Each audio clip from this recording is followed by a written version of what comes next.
Hello, my name is Andy and I am the Village Idiot. I'm armed with a car and a GoPro and an unhealthy amount of time on my hands. I'm using that time to attempt to visit every civil parish in England. You're watching the North Warwickshire series, a borough with 33 parishes right at the northern tip of Shakespeare's county. Let's dive in and see where we are today. Welcome back to North Warwickshire, everybody. Now today I'm joined by a special guest. You guys here in North Warwickshire will not know Nikki. I don't think so anyway. Some of you may do, but you know, if you've never seen me before, you definitely will not know who this is. This is the missus, who is feeling a little bit under the weather today, aren't you? Yeah, I'm full of cold. Well, hopefully the walk around this place will help shift some of that cold. This is the lovely village of Curdworth.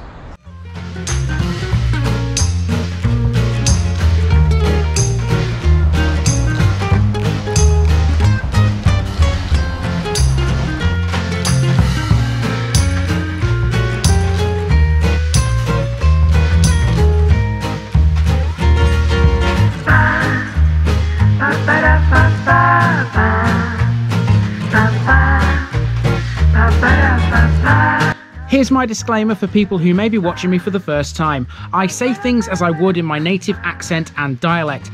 As a result, I may not pronounce things in the same way as the locals do. Remember, I'm a visitor. It's impossible to know everything. Leave me a comment, spin me a like and bash that subscribe button. Let's get to today's parish video. Today in North Warwickshire we've come to what you can argue to be the most historic settlement in the Midlands. This is Curdworth on the outskirts of Sutton Coldfield, which lies just off the M42 at junction 9. It's another village which claims to be at the exact centre of England, although as we already know from other contenders, that's somewhat of a dubious claim. There can be no denying its historical importance though. Curdworth, a name which means Creoda's clearing, was the first Midlands settlement to be recorded by the Anglo Saxons, and Creoda himself recorded it. He was the king of Mercia between 586 and 593 AD. Fast forward a few centuries and Curdworth was the site of another first. This is where the very first battle in the English Civil War took place in 1642. It was known as the Battle of Curdworth Bridge. 20 men were killed in the conflict and they were buried by the south wall of the church's chancel. The church here is loaded with history too. Attached to it are the King George V playing fields, which was originally a medieval Saxon manor complex. It was one of two in Curdworth. The second was at the moated Curdworth Hall, the site of which is now buried under the M42. Curdworth also features one of the West Midlands' many canals, the Birmingham and Fazeley, built between 1783 and 1790. Whistle stop tour coming up, let's get cracking.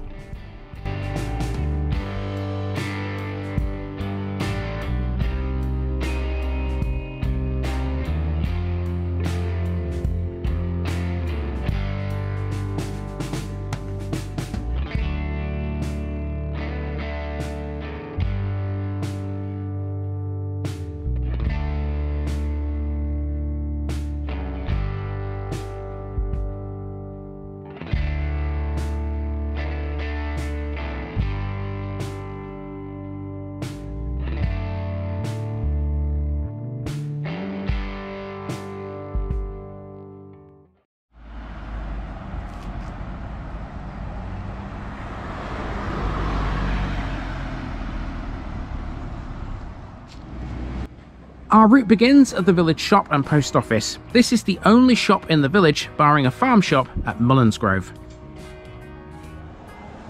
Next to the shop is this bus stop. Curdworth sits on the route of the 76, which connects Sutton Coldfield to Tamworth.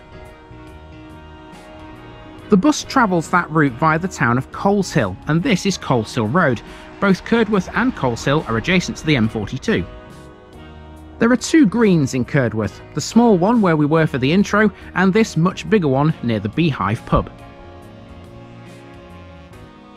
The pub is for later. Our next task is to make our way towards the church through Breeden Drive, a 20th century housing estate. Most of Curdworth's western side is modern, while most of the old buildings and historic features are along Coleshill Road generally. Although seemingly a dead end, there is a small footway here that links this estate to Church Lane. That is where we're headed. It's there we found some brand new, yet to be lived in houses, so new that Nikki couldn't resist having a look at them. Typical Nikki, just looked at a brand new property and within seconds 3 brand new properties. Okay, fair enough. I thought you were swearing at me then. Within seconds, Nikki's on the phone looking to see whether or not they are worth buying. Have you found anything yet? Right. Woman at work. Woman at work. There's a car coming. I think you need to move. We'll answer that question later. So the red brick house is a 4-bedroom detached with 4 bedrooms, 3 bathrooms, and that's coming in at £575,000. I'm just having a look to see if I can see the others. The white one, I was wrong, it's a 3-bedroom detached with 1 bathroom. That's coming in at £425,000. And the detached bungalow, 2 bedrooms, 2 bathrooms with a huge, and I mean huge, dining kitchen with lovely doors out into the garden, is coming in at £400,000. Worth the money, do you think? Definitely for a brand new properties. You know, open, I mean this is the bungalow. I don't know how much of this you can see. Open plan living, kitchen and dining area with a huge doors out into the garden, and then you've got a downstairs bedroom with an ensuite, and then an upstairs bedroom with a family bathroom. Absolutely beautiful though. Quiet. Well, quiet, yeah, it is quiet. Yeah, quiet. I have to admit, this place has been quiet up to now. Yeah. Right, next we're going to go into the church, which is virtually bang next door.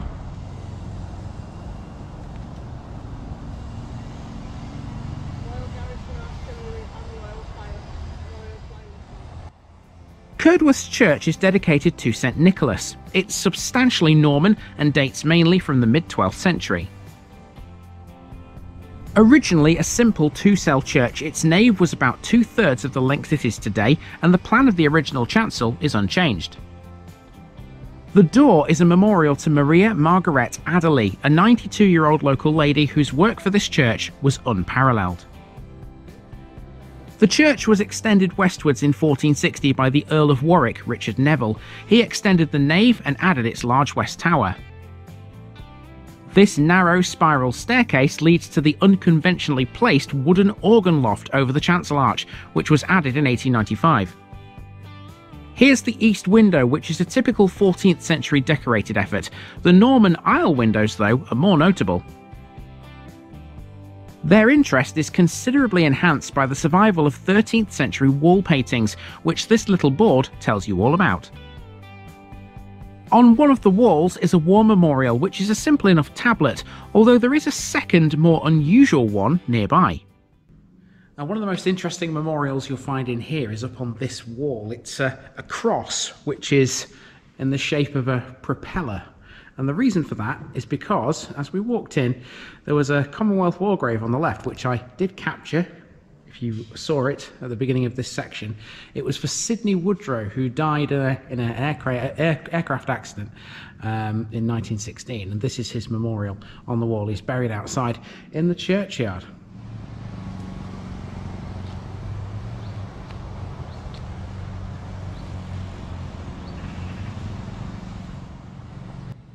Exiting the churchyard, here we have the church hall, which can be hired out. This is also the venue for the local preschool. Next, on Glebe Fields, we have a telephone exchange. This one serves Marston, Lee Marston and Wishaw, as well as Curdworth.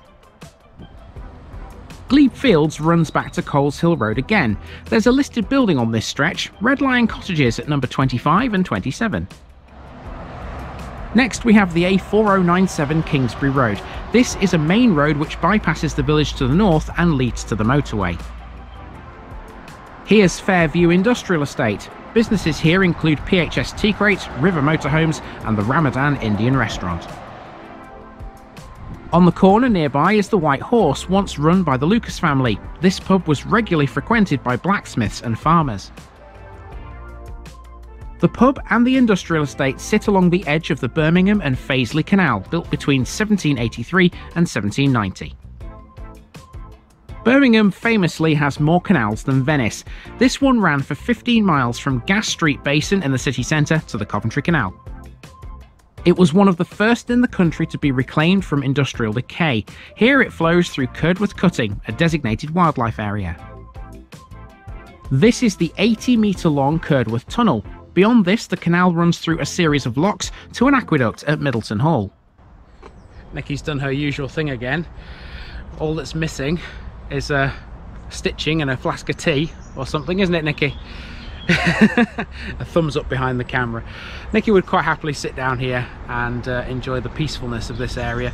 To be fair, I would as well. Not many people walk down here, it seems, but yeah, I think this is probably the quietest part we've met so far here in Curdworth.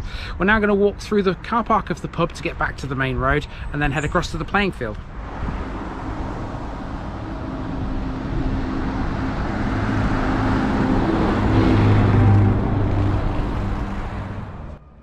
Curdworth's King George V playing fields are anything but ordinary, although they do have all the usual recreational facilities. Nikki even tried some of them out. Here's her attempting to win the Tour de France on a bike with no wheels, for example. In one corner of the field is a crater known as the bomb hole. As fascinating as this might sound though, it's never been anything bomb related. This was a marl pit where a fertiliser consisting of clay and calcium carbonate was extracted by the Anglo Saxons. This whole area was one of two medieval Saxon manor complexes in Curdworth. The other was Curdworth Hall, which is now under the M42. We were supposed to go into a housing estate next called Oaklands, but ended up in this managed woodland instead. Even though our route had gone slightly awry, this wasn't too much of a detour. We did leave North Warwickshire's boundaries though, briefly. All roads lead to Rome anyway. We're back on Coleshill Road again here, heading north, back towards the village green. So a little excursion through the woods there, which wasn't planned, but in a way it's probably better than filming a housing estate anyway. A couple of reasons. Housing estates tend to be a little bit boring, don't they? But it's a nice place to walk with your dog, we thought. So yeah, that's the woods around the back of Curdworth there. So now we're making our way towards the centre of the village again. There's just a handful of things left. We've got another pub called the Beehive to see, and the primary school as well, and that's pretty much the circuit. Lots here, isn't there?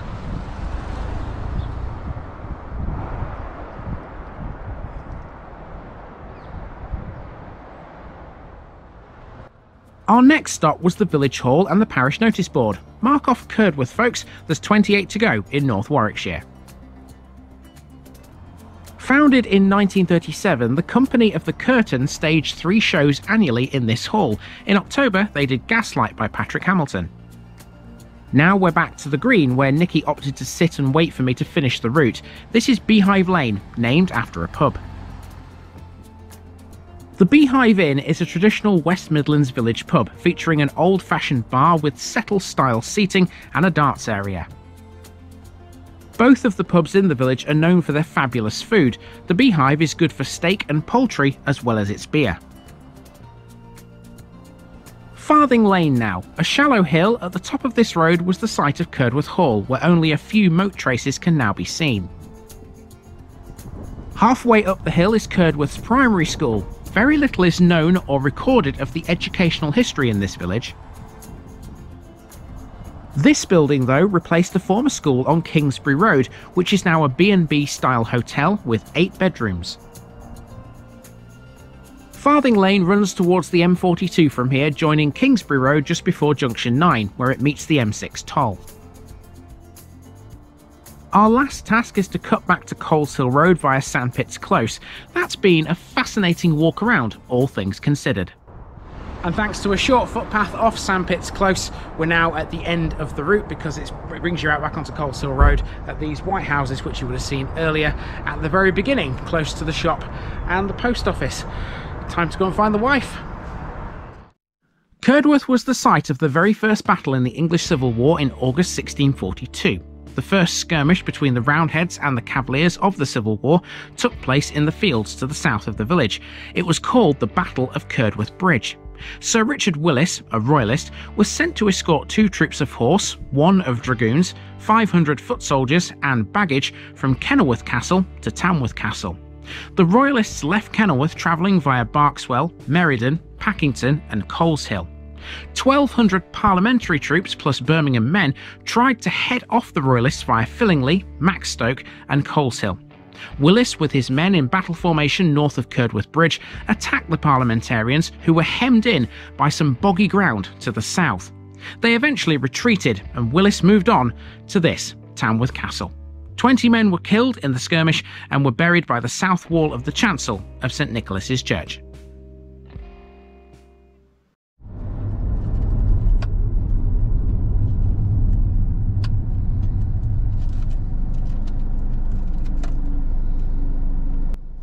To finish with, we're taking a drive onto the M42 via Junction 9. Known as Dunton Interchange, this is one of the most important on the motorway network.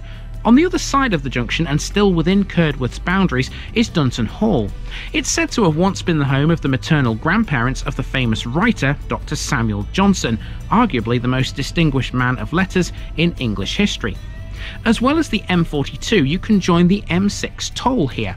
Sometimes called the Midland Expressway, the M6 toll is the only major toll road in Great Britain and has two payment plazas at Great Wylye and Weeford. The stretch of the M42 between junctions 9 and 10 was the site of a world record recently when the Marston Box Bridge was slid into place. It will eventually carry HS2 over the motorway. There's still extensive roadworks here, so sticking to the 50-mile-per-hour limit, let's head for the next one. Bye for now, guys.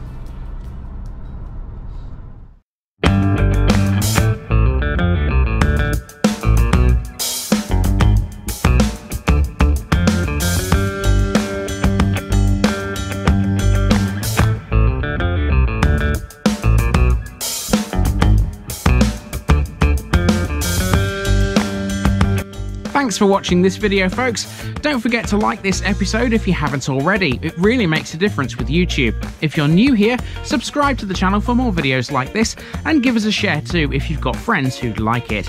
You can find all the links to my social media accounts below, as well as my Buy Me a Coffee page where you can donate to the channel. Also, if you've enjoyed this episode, have a look at some more videos in this series. Until next time, I've been Andy, also known as the Village Idiot, and I'm out.